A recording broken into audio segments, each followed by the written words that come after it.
Adam dan Hawa harus diturunkan dari surga. Sewaktu diturunkan ke bumi, keduanya berada di tempat yang terpisah jauh.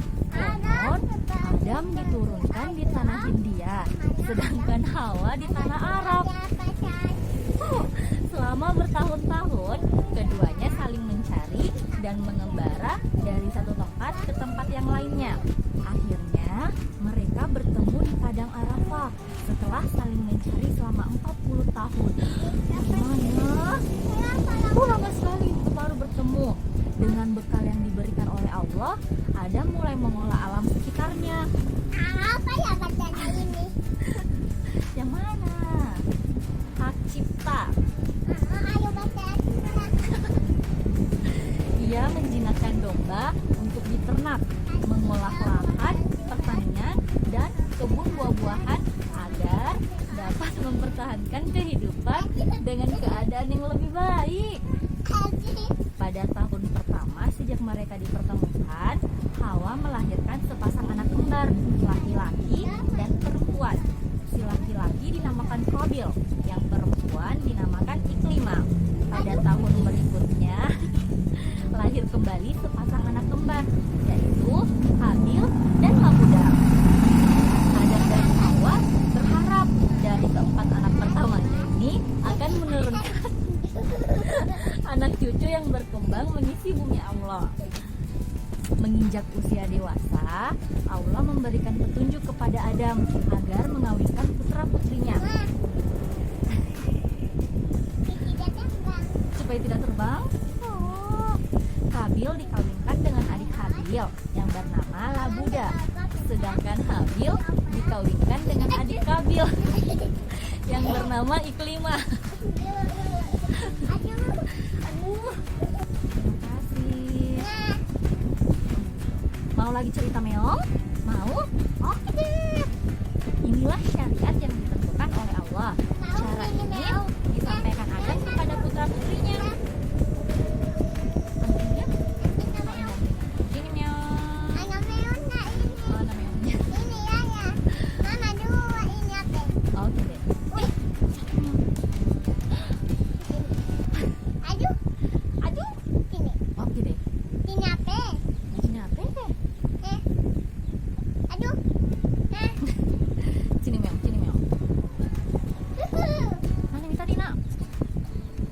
Qabil menolaknya mentah-mentah. Dia tidak mau dikawinkan dengan Labuda yang wajahnya jelek, tidak secantik adiknya, yaitu Iklimah. Rupanya Qabil telah termakan bujukan iblis. sama Meon. Meong, mau baca cerita lagi Meong? Ayo duduk baik-baik Meong. Oke deh mama. Ih, Mau dengar cerita Meong ya? Sini cepat ya. Cepat Ki. Mana itu kakak Yaya? Kakak Yaya. ini dong ini. Ini Meon. Ini Meong. Minum Meong. Dede ada. Dede ada. Dua, aji, no bawa.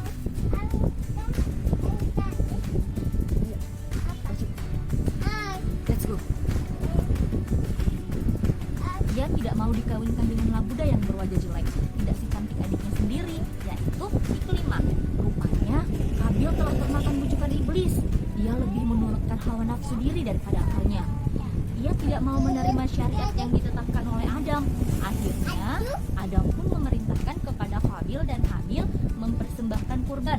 Biarlah Allah sendiri yang menentukan masalah itu. Dengan berdebar-debar, mereka menyaksikan dari jauh. Tak lama kemudian, tampak api besar. Besar sekali apinya. Menyambar kambing persembahan Habil. Sedangkan gandum Qabil tetap utuh. Berarti kurbannya tidak diterima. Qabil sangat kecewa melihat kenyataan itu. Ia terpaksa menerima keputusan itu, walau dalam hatinya tetap tak mau menerima. Maka berlangsunglah pernikahan itu, Qabil dengan Labuda dan Habil dengan Iklimah. Untukin. Jatuh nih. Mana? Dia ada burungnya tuh. Berapa? Pada suatu hari, dia mendatangi Habil yang berada di peternakannya. Iblis telah merasuki jiwanya. Pada saat Habil lengah, dia memukulnya dengan batu besar tepat di kepala Habil. Habil pun mati. Kodong mati nih. Seluruh alam seakan merasa berduka atas kematian Habil. Sedangkan Qabil merasa kebingungan. Ia tidak tahu harus diapakan mayat saudaranya itu. Ia berjalan ke sana kemari sambil membawa jenazah adiknya. Ia merasa menyesal. Air matanya berlinang, air matanya berlinangan. Allah memberi ilham kepada Qabil melalui sepasang burung gagak. Mana burung gagaknya? Mana burung gagaknya? Berapa burung gagaknya ini? 4. Ada sepasang burung gagak yang hendak berebut untuk mematuk mayat Habil. Kedua burung itu bertarung sampai salah satunya mati. Mati burung gagaknya ya. Tuh mati nih. Gara-gara berkelahi mau makan nih mayatnya Habil. Ya lapar nih. Ini mati nih. Kemudian